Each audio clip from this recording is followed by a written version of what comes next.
Alright, hi everyone. Sorry for the delay in the response. I've been traveling to Ohio for homecoming this weekend. So I watched everyone's videos and just a few points from everyone. Christina, I agree with your statement saying that the freshman students which we are advising are forming and shaping their own identities.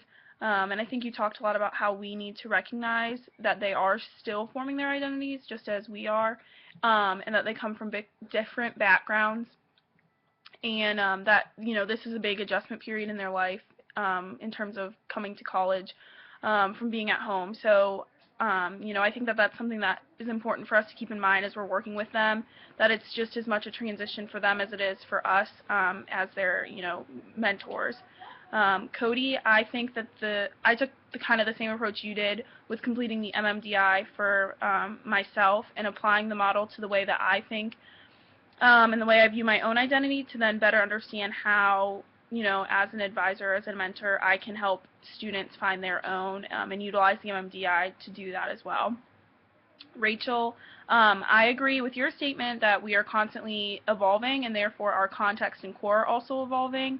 I completed my own MMDI when I read the text and kind of reflected back on this and realized that if you were to have asked me to do the activity even 3 months ago, it would have looked vastly different. So, I agree that, we're changing, our context is changing, our core is changing, and therefore, our MMDI will constantly be changing as well.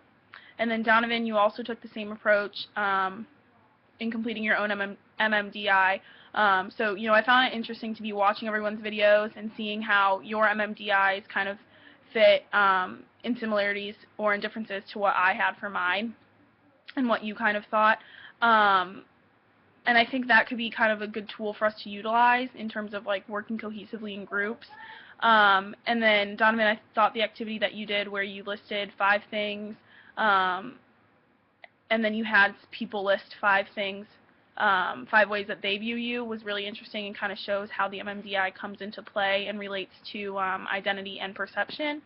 And I think, we all kind of talked about how it's important to, as people working in the student affairs profession, that we really need to take time to understand and realize that each student does have their own identity and background, and that what they identify with at the start of the year may not be what they're identifying with at the end of the year, and how it's always changing and evolving. And so being a mentor and advisor, kind of taking that into consideration when you're working with your student and knowing that something that they felt very passionate about or identified with 2 months ago could be different than what they're identifying with at Christmas time. So I think we all kind of really understood that from the reading and took that away from the text this module. So I will see you guys in class. Have a good weekend.